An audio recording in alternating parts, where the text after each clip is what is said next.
Hi friends, welcome back to A V Shetty channel.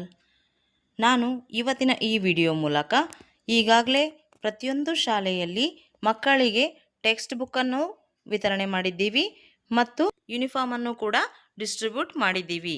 ಅದನ್ನು ನಾವು ಶಾಲೆಯಲ್ಲಿ ಒಂದು ರಿಜಿಸ್ಟರ್ ಮಾಡಿಬಿಟ್ಟು ಬರೆದಿರ್ತೀವಿ. ಅಷ್ಟೇ ಮಾಡಿದರೆ ಸಾಕಾಗಲ್ಲ ಫ್ರೆಂಡ್ಸ್. ಅದರ ಜೊತೆ ನಾವೇನು ಮಾಡಬೇಕು ಅಂದರೆ ನಮ್ಮ ಸ್ಯಾಟ್ಸ್ ಲಾಗಿನಲ್ಲಿ, ಶಾಲಾ ಸ್ಯಾಟ್ಸ್ ಲಾಗಿನಲ್ಲಿ ಇನ್ಸೆಂಟಿವ್ ಡೀಟೇಲ್ಸಲ್ಲಿ ಕೂಡ ಅದನ್ನು ನಾವು ಹಾಕಬೇಕಾಗುತ್ತೆ. ಸೊ ಪ್ರತಿ ಸಲನೂ ನಾವು ಯಾವುದೇ ಇನ್ಸೆಂಟಿವ್ಸ್ ಕೊಟ್ಟಾಗ, for example text book, uniform, second set uniform, tablets, ಶುಚಿ ಪ್ಯಾಡ್ಸ್, ಶೂ ಸಾಕ್ಸ್, ಈ ರೀತಿ ಯಾವುದನ್ನೇ ಬೈಸಿಕಲ್ ಏನೇ ಕೊಟ್ಟಿರಲಿ ಅದನ್ನು ನಾವು ಸ್ಯಾಟ್ಸಲ್ಲಿ ಹಾಕಲೇಬೇಕಾಗುತ್ತೆ. ಸೊ ಈಗ ನಾವು ಕೊಟ್ಟಿರುವಂಥ ಟೆಕ್ಸ್ಟ್ ಬುಕ್, ಯೂನಿಫಾರ್ಮ್ ಸೆಟ್ಟನ್ನು ಯಾವ ರೀತಿ ಇನ್ಸೆಂಟಿವ್ ಡೀಟೇಲ್ಸಲ್ಲಿ ಹೋಗ್ಬಿಟ್ಟು ಹಾಕೋದು ಅಂತ ಈ ವಿಡಿಯೋದಲ್ಲಿ ನಾನು ತೋರಿಸ್ತೀನಿ. ಸೊ ಹಾಗಾದರೆ ಬನ್ನಿ ಫ್ರೆಂಡ್ಸ್, ಲೇಟ್ ಮಾಡೋದು ಬೇಡ, ವಿಡಿಯೋನ ಸ್ಟಾರ್ಟ್ ಮಾಡೋಣ. ಅದಕ್ಕಿಂತ ಮುಂಚೆ ಸ್ಮಾಲ್ ರಿಕ್ವೆಸ್ಟ್, ಈ ವಿಡಿಯೋ ನಿಮಗೆ ಯೂಸ್ಫುಲ್ ಅನಿಸಿದರೆ ದಯವಿಟ್ಟು ಈ ಕೂಡಲೇ ಎ ವಿ ಶೆಟ್ಟಿ ಚಾನಲನ್ನು ಸಬ್ಸ್ಕ್ರೈಬ್ ಮಾಡಿಬಿಟ್ಟು ವಿಡಿಯೋನ ನೋಡಿ friends. Let us start the video. ಮೊದಲಿಗೆ ನಿಮ್ಮ ಶಾಲೆಯ SATS ಲಾಗಿನ್ನಲ್ಲಿ ಎಂಟ್ರಿ ಆಗಿ, ನಂತರ ಸ್ಟೂಡೆಂಟ್ ಮ್ಯಾನೇಜ್ಮೆಂಟ್ ಕ್ಲಾಸ್ 1 to 10 ಆಪ್ಷನಲ್ಲಿ ಹೋಗಬೇಕು. ಅದರಲ್ಲಿ 5ನೇ ಆಪ್ಷನ್ ಇನ್ಸೆಂಟಿವ್ ಡೀಟೇಲ್ಸ್ ಅಂತ ಕಾಣಿಸ್ತಿದೆಯಲ್ಲ, ಅದನ್ನು ಟಚ್ ಮಾಡಿ. ನಂತರ ಅದರಲ್ಲಿ ಮೊದಲನೇ ಆಪ್ಷನ್ ಮ್ಯಾನೇಜ್ ಸ್ಟೂಡೆಂಟ್ ಇನ್ಸೆಂಟಿವ್ಸ್ನಲ್ಲಿ ಹೋಗಬೇಕು. ಆಗ ನಿಮ್ಮ ಮುಂದೆ ಇಶ್ಯೂ ಸ್ಟೂಡೆಂಟ್ ಇನ್ಸೆಂಟಿವ್ ಅಂತ ಈ ರೀತಿಯ ಇಂಟರ್ಫೇಸ್ ಓಪನ್ ಆಗುತ್ತೆ. ಅದರಲ್ಲಿ ಕೆಲವೊಂದಿಷ್ಟು ಮಾಹಿತಿ ಆಟೋ ಫೆಚ್ ಆಗಿರುತ್ತೆ. ಸ್ಟ್ಯಾಂಡರ್ಡ್ ಕೂಡ ಆಲ್ ಅಂತೇಳಿ ಸೆಲೆಕ್ಟ್ ಆಗಿರುತ್ತೆ. ನೀವು ಆಲ್ ಅಂತ ಇಟ್ಬಿಟ್ಟು ನಿಮ್ಮ ಶಾಲೆಯ ಎಲ್ಲ ತರಗತಿಯ ಮಕ್ಕಳ ಇನ್ಸೆಂಟಿವ್ಸನ್ನು ಒಮ್ಮೆ ಡಿಸ್ಟ್ರಿಬ್ಯೂಟ್ ಮಾಡ್ಬೋದು. ಅಕಾಡೆಮಿಕ್ ಇಯರನ್ನು ಸೆಲೆಕ್ಟ್ ಮಾಡಿಬಿಟ್ಟು ನೆಕ್ಸ್ಟ್ ಸ್ಕೀಮ್ ನೇಮನ್ನು ಸೆಲೆಕ್ಟ್ ಮಾಡುವಾಗ ನಿಮ್ಮ ಕಣ್ಣಿಗೆ ಕಾಣಿಸುತ್ತೆ ಫ್ರೀ ಟೆಕ್ಸ್ಟ್ ಬುಕ್ಕನ್ನು ನಾವು ಈ ರೀತಿನೇ ಹಾಕ್ಬೋದು. Shoe socks, pink tablets, blue tablets, ಶುಚಿ ಪ್ಯಾಡ್ಸ್, ಫಸ್ಟ್ ಸೆಟ್ ಮತ್ತು ಸೆಕೆಂಡ್ ಸೆಟ್ ಯೂನಿಫಾರ್ಮನ್ನು ಕೂಡ ಹಾಕ್ಬೋದು. ಬೈಸಿಕಲನ್ನು ಕೂಡ ಇದೇ ರೀತಿ ನಾವು ಇನ್ಸೆಂಟಿವ್ ಡೀಟೇಲ್ಸಲ್ಲಿ ಹಾಕಬೇಕಾಗುತ್ತೆ. ಸೊ ನಾನೀಗ ಫ್ರೀ ಟೆಕ್ಸ್ಟ್ ಬುಕ್ಕನ್ನು ಸೆಲೆಕ್ಟ್ ಮಾಡಿಬಿಟ್ಟು ತೋರಿಸ್ತಿದ್ದೀನಿ. ಅದು ಫ್ರೀ ಟೆಕ್ಸ್ಟ್ ಬುಕ್ ಅಂತ ಸೆಲೆಕ್ಟ್ ಮಾಡಿದ ತಕ್ಷಣ ಸ್ಕೀಮ್ ಕೋಡ್ ಆಲ್ರೆಡಿ ಫೆಚ್ ಆಗುತ್ತೆ. ನಂತರ ನೀವು ಸರ್ಚ್ ಮೇಲೆ ಕ್ಲಿಕ್ ಮಾಡಿ.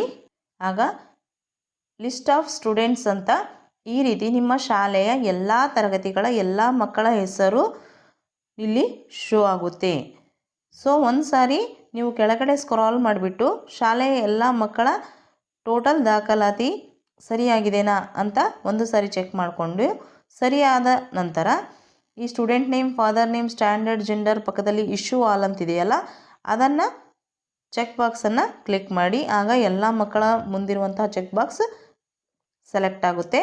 ನಂತರ ಕೆಳಗಡೆ ಸ್ಕ್ರಾಲ್ ಮಾಡಿ ಬಂದು ಡೇಟ್ ಅಂತ ಆಪ್ಷನ್ ಇದೆಯಲ್ಲ, ಅದರ ಪಕ್ಕದಲ್ಲಿರುವಂಥ ಕ್ಯಾಲೆಂಡರನ್ನು ಕ್ಲಿಕ್ ಮಾಡಿ. ಇಲ್ಲಿ ನೀವು ಟೆಕ್ಸ್ಟ್ ಬುಕ್ ಆಗಿರ್ಬೋದು, ಯೂನಿಫಾರ್ಮ್ ಆಗಿರ್ಬೋದು, ಯಾವತ್ತು ತೊಗೊಂಡಿರ್ತೀರೋ ಅದೇ ಡೇಟನ್ನು ಹಾಕಬೇಕಂದ್ರೆ ನೀವು ಕಂಪ್ಯೂಟರ್ ಅಥವಾ ಸಿಸ್ಟಮಲ್ಲೇ ಇದನ್ನು ಎಂಟ್ರಿ ಮಾಡಬೇಕಾಗುತ್ತೆ. ಒಂದು ವೇಳೆ ಮೊಬೈಲ್ನಲ್ಲಿ ನೀವು ಮಾಡಬೇಕು ಅಂತಂದರೆ ಕೆಳಗಡೆ ಕ್ಯಾಲೆಂಡರ್ ಕೆಳಗಡೆ ನೀವು ಯಾವತ್ತು ಹಾಕ್ತಿರ್ತೀರೋ ಆ ಡೇಟ್ ಮತ್ತು ಡೇ ಡಿಸ್ಪ್ಲೇ ಆಗುತ್ತಲ್ಲ, ಅದನ್ನೇ ಸೆಲೆಕ್ಟ್ ಮಾಡ್ಕೊಳ್ಬೇಕಾಗುತ್ತೆ. ಬೇರೆ ಎಡಿಟ್ ಆಪ್ಷನ್ ಬರೋದಿಲ್ಲ. ಸೊ ನಾನಿವತ್ತು ಡೇಟನ್ನು ಸೆಲೆಕ್ಟ್ ಮಾಡಿಕೊಂಡು ಪಕ್ಕದಲ್ಲಿ ಅಲರ್ಟ್ ಅಂತಿದೆಯಲ್ಲ, ಅದರ ಮೇಲೆ ಕ್ಲಿಕ್ ಮಾಡ್ತೀನಿ. ಆಗ ಆರ್ ಯು ಶೋರ್ ಅಂತ ಕೇಳುತ್ತೆ, ಓಕೆ ಕೊಡಿ. ಆಗ ಇಶ್ಯೂಡ್ ಸಕ್ಸಸ್ಫುಲಿ ಅಂತೇಳಿ ಪಾಪಪ್ ಮೆಸೇಜ್ ಗ್ರೀನ್ ಕಲರಲ್ಲಿ ನಿಮ್ಮ ಮುಂದೆ ಕಾಣಿಸುತ್ತೆ. ನಂತರ ಇದನ್ನು ನೀವು ಹೇಗೆ ಚೆಕ್ ಮಾಡ್ಕೊಳ್ಬೋದು ಅಂತಂದರೆ, ನೀವು ಮತ್ತೊಮ್ಮೆ ಕ್ಲಾಸ್ 1 to 10 ಹೋಗಬೇಕು, ಇನ್ಸೆಂಟಿವ್ ಡೀಟೇಲ್ಸಲ್ಲಿ ಹೋಗಬೇಕು. Second option student wise incentives reports ಅಂತಿದೆಯಲ್ಲ, ಅದನ್ನು ಕ್ಲಿಕ್ ಮಾಡಿ. ಆಗ ಸ್ಟೂಡೆಂಟ್ ವೈಸ್ ಇನ್ಸೆಂಟಿವ್ ಡಾಟಾ ಅಂಥೇಳಿ ಈ ರೀತಿ ಇಂಟರ್ಫೇಸ್ ನಿಮ್ಮ ಮುಂದೆ ಕಾಣಿಸುತ್ತೆ. ಇದರಲ್ಲಿ ನೀವು ಸ್ಟ್ಯಾಂಡರ್ಡನ್ನು ಸೆಲೆಕ್ಟ್ ಮಾಡ್ಕೊಳ್ಳಿ. ಫಾರ್ ಎಕ್ಸಾಂಪಲ್ 5th ನಾನು ತೊಗೋತಾ ಇದ್ದೀನಿ. ನೆಕ್ಸ್ಟ್ ಇನ್ನು ಅಕಾಡೆಮಿಕ್ ಇಯರನ್ನು ಸೆಲೆಕ್ಟ್ ಮಾಡಿ, ನಂತರ ಯಾವ ಸ್ಕೀಮ್ ಅನ್ನೋದನ್ನು ಸೆಲೆಕ್ಟ್ ಮಾಡಿ. ಈಗ ನಾನು ನಿಮಗೆ ಫ್ರೀ ಟೆಕ್ಸ್ಟ್ ಬುಕ್ ಸೆಲೆಕ್ಟ್ ಮಾಡಿಬಿಟ್ಟು ತೋರಿಸ್ತಿದ್ದೀನಿ. ಸರ್ಚ್ ಅಂತ ಆಪ್ಷನ್ ಕೊಡಿ. ಉಳಿದ ಆಪ್ಷನನ್ನು ನೀವು ಎಡಿಟ್ ಮಾಡಿಲ್ಲ ಅಂದರೂ ಕೂಡ ನಡೆಯುತ್ತೆ. ಈ 3 ನೀವು ಕಂಪಲ್ಸರಿ ಹಾಕಿ ಸರ್ಚ್ ಮೇಲೆ ಕ್ಲಿಕ್ ಮಾಡಬೇಕು. ಆಗ ಈ ರೀತಿ ಲಿಸ್ಟ್ ಆಫ್ ಸ್ಟೂಡೆಂಟ್ಸ್ ಅಂತ ನಿಮ್ಮ ಮುಂದೆ ಓಪನ್ ಆಗುತ್ತೆ. ನೀವು ನೋಡ್ಬೋದು ಇಲ್ಲಿ student name, enrolment, next free text book ಕಾಲಮಲ್ಲಿ ಎಸ್ ಅಂತ ಹೇಳಿ ನಾವು ಇವತ್ತು ಹಾಕಿರುವಂತಹ ಡೇಟ್ ಕೂಡ ಶೋ ಆಗುತ್ತೆ. ಅದರ ಮುಂದೆ ಇನ್ನೊಂದು ಡೇಟ್ ಕೂಡ ಶೋ ಆಗ್ತಿದೆ, ಅದು ಈ ಹಿಂದೆ ಹಾಕಿರುವಂತಹ ಡೇಟ್ ಆಗಿರುತ್ತೆ. ಈ ಹಿಂದೆ ನೀವು ಟೆಕ್ಸ್ಟ್ ಬುಕ್ಸ್ ಅಪ್ಲೈ ಮಾಡಿ ಅದನ್ನು ಇನ್ಸೆಂಟಿವ್ಸಲ್ಲಿ ಆ್ಯಡ್ ಮಾಡಿದರೆ ಆ ಡೇಟ್ ಕೂಡ ಇಲ್ಲಿ ತೋರಿಸುತ್ತೆ ಫ್ರೆಂಡ್ಸ್. ಇದೇ ರೀತಿ ನಾವು ಸ್ಟ್ಯಾಂಡರ್ಡಲ್ಲಿ ಆಲನ್ನು ಸೆಲೆಕ್ಟ್ ಮಾಡ್ಕೊಂಡ್ಬಿಟ್ಟು ಅಥವಾ ಒಂದೊಂದೇ ಕ್ಲಾಸನ್ನು ಕೂಡ ಸೆಲೆಕ್ಟ್ ಮಾಡ್ಕೊಂಡ್ಬಿಟ್ಟು ಸ್ಕೀಮಲ್ಲಿ ಫಸ್ಟ್ ಸೆಟ್ ಯೂನಿಫಾರ್ಮ್ ಅಂತ ಸೆಲೆಕ್ಟ್ ಮಾಡಿ ಸರ್ಚ್ ಕೊಟ್ಟು ಅದನ್ನು ಕೂಡ ನಾವು ಇದೇ ರೀತಿಯಾಗಿ ಹಾಕಬಹುದು ಫ್ರೆಂಡ್ಸ್.